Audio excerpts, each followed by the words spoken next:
Hello बच्चों, let's read the question. Question says that the function of cerebrospinal fluid is 2. तो यहाँ पे हमें पूछा गया है कि गिवन ऑप्शन में से cerebrospinal fluid का फंक्शन कौन सा है. फर्स्ट है एब्जॉर्ब शॉक और jerk to protect brain and spinal को. सेकंड है serve as a medium for exchange of nutrients and waste.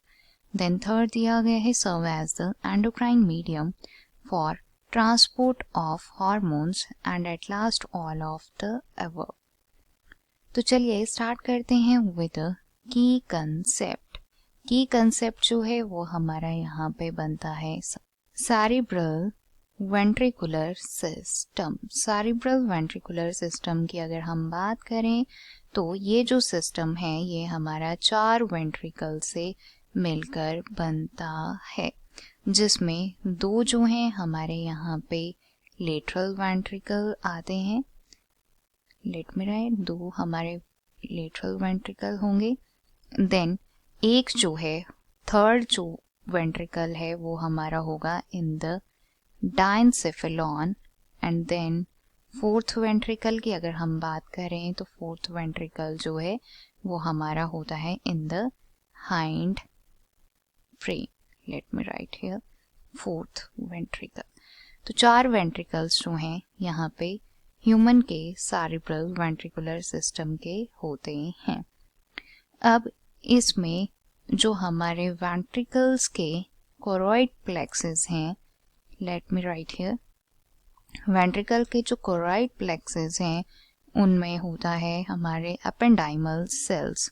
और ये जो एपेंडाइमल सेल्स हैं ये इन्वॉल्व होते हैं in the production of CSF, या सिंपली हम कह सकते हैं सेरिब्रोस्पाइनल फ्लूइड. तो यहाँ से हमें क्लियर होता है कि जो सेरिब्रोस्पाइनल फ्लूइड है वो कोरॉइड प्लेक्सेस जो होते हैं वेंट्रिकल के वहाँ से प्रोड्यूस होता है. ऑप्शंस डिस्कस कर लेंगे, जिसमें सबसे पहले दिया गया है कि ये जो है शॉक और जर्क को एब्जॉर्व कर लेता है ताकि स्पाइनल कोड और ब्रेन को प्रोटेक्ट किया जा सके.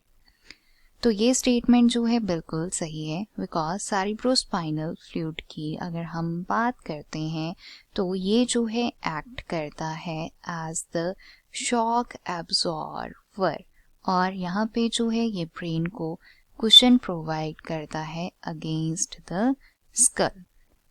आफ्टर दैट सेकेंड ऑप्शन देखेंगे जो कि दिया गया है serve as the medium of exchange of nutrient and waste. तो ये जो हमारा स्टेटमेंट है वो भी यहाँ पे बिल्कुल सही है, बिकॉज जो सेरिब्रोस्पाइनल फ्लूइड है ये न्यूट्रिएंट्स और जो हमारे वेस्ट होता है उसको एक्सचेंज करने में हेल्प करता है. मीन्स यहाँ पे ये वेस्ट प्रोडक्ट के रिमूवल में इन्वॉल्व होता है from the brain. After that serve as the endocrine medium for transport of hormones. तो बिल्कुल सही है, बिकॉज एज वी नो कि जो हमारे एंडोक्राइन ग्लैंड्स होते हैं ये डक्टलेस ग्लैंड्स होते हैं. मीन्स ये जो है अपनी सिक्रीशंस को डायरेक्टली रिलीज करते हैं इनटू द ब्लड. अब यहाँ पे जब हार्मोन्स रिलीज होंगे तो up to the target organ ये ब्लड की हेल्प से ही पहुँचते हैं. बट ब्रेन की अगर हम बात करें तो ब्रेन में जो हमारा सेरिब्रोस्पाइनल फ्लूइड है ये हार्मोन्स को लेके आता है. तो यहाँ पे ये जो है as a endocrine medium work करते हैं for the transport of hormones. After that देखेंगे लास्ट ऑप्शन जो कि दिया गया है ऑल ऑफ द अबव. तो हमारे पास जो करेक्ट आंसर होगा वो यहाँ पे ऑप्शन 4 होगा, बिकॉज चारों ही स्टेटमेंट्स जो हैं सेरिब्रोस्पाइनल फ्लूइड के रिगार्डिंग हमें सही दी गई हैं.